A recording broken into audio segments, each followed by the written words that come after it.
광범위한 고고학 연구에도 불구하고 후기 구석기 시대 유럽의 인류 인구에 대한 우리의 지식은 매우 제한되어 있는데요. 이는 화석 유적의 가용성이 부족하고 분자 보존이 좋지 않기 때문입니다. 이에 독일의 튜빙겐 대학의 젠켄베르크 인간 진화 및 고환경센터 수석연구원인 한네스 라트만 박사는 튜빙겐 대학, 이탈리아 페라라 대학 및 미국 뉴욕 대학의 동료들과 협력하여 기계 학습 알고리즘을 기반으로 화석을 분석하는 새로운 방법을 개발했습니다. 즉 빙하기 유럽에 살았던 인간의 이빨 화석에 대한 대규모 연구를 한 건데요.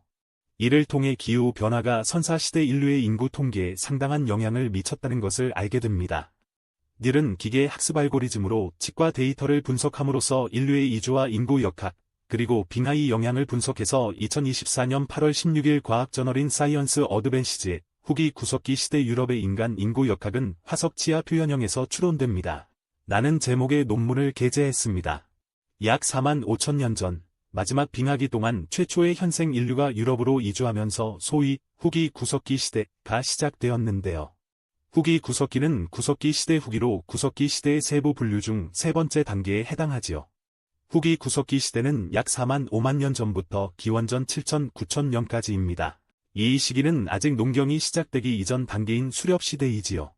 사진은 빙하기의 수렵 채집 집단을 예술적으로 재건한 사진으로 톰 비웨르클룬드가 제공했습니다. 아프리카에서 유럽으로 건너온 인류의 초기 집단들은 유럽 대륙에 지속적으로 거주했는데요. 심지어 약 2만 5천 년 전 빙하가 북부와 중부 유럽의 많은 부분을 뒤덮었던 소위 마지막 빙하 최대기 동안에도 이들은 일부이지만 거주하고 있었지요.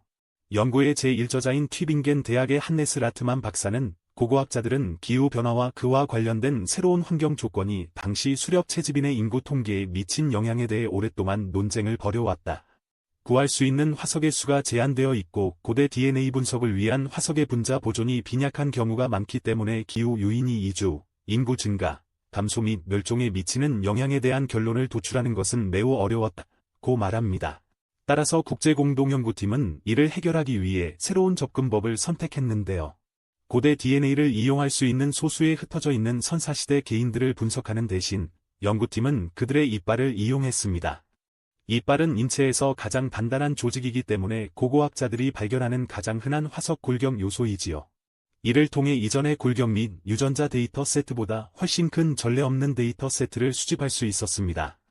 연구팀이 새로 수집한 컬렉션에는 4만 7천 년 전에서 7천 년 전 사이의 기간을 망라하는 유럽 전역의 선사시대 인간 450명의 치과 데이터가 포함되어 있었지요.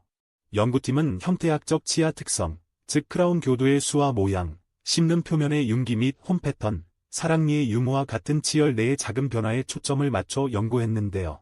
이러한 형질은 유전될 수 있으며 이는 잘 보존된 고대 DNA가 없어도 빙하기 인류 간의 유전적 관계를 추적하는 데 사용할 수 있기 때문이지요.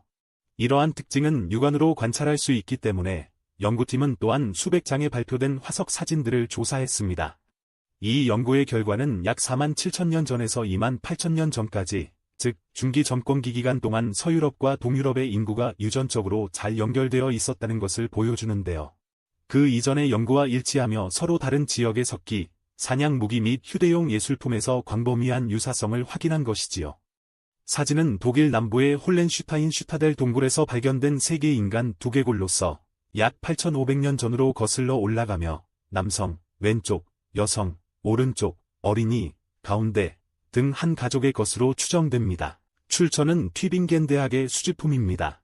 그 다음 시기인 2만 8천년에서 1만 4,700년 전 사이의 후기 전원 빙하에서 연구팀은 서유럽과 동유럽 사이에 어떠한 유전적 연관성도 발견하지 못했는데요. 왜냐하면 두 지역의 개체군 규모가 크게 감소하여 유전적 다양성이 손실된 겁니다. 이렇게 인구가 급격히 줄어든 것은 거대한 기후 변화에 의해 야기되었을 것으로 추정하는데요. 이 기간 동안의 기온은 후기 구석기 시대 전체에서 가장 낮은 값으로 떨어졌고 빙상이 가장 큰 범위에 도달하고 북부와 중부 유럽의 대부분을 덮었던 시기인 마지막 빙하기 최대치에서 절정기이었지요. 기후 악화로 인해 초원에서 주로 툰드라 지형으로 식생이 바뀌었고 이는 먹이 동물의 서식지에 영향을 미쳤고 결과적으로 동물에 의존하는 수렵 채집인에게도 영향을 미칠 수밖에 없었다고 라트만 박사는 말합니다.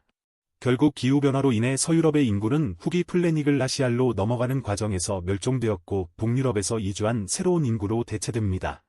연구팀은 페노이빗이라고 부르는 기계 학습 알고리즘을 기반으로 하는 새로운 방법을 통해 처음으로 형태학적 데이터를 사용하여 복잡한 선사시대 인구 통계학적 사건을 재구성할 수 있었습니다. 그러나 후기 대빙기 이후 기온이 상승하면서 빙하는 후퇴했고 대초원과 숙식물이 다시 자라나면서 크게 줄어들었던 인구가 다시 증가하기 시작했고 지역 간 이주가 재개되었다고 연구팀은 말합니다.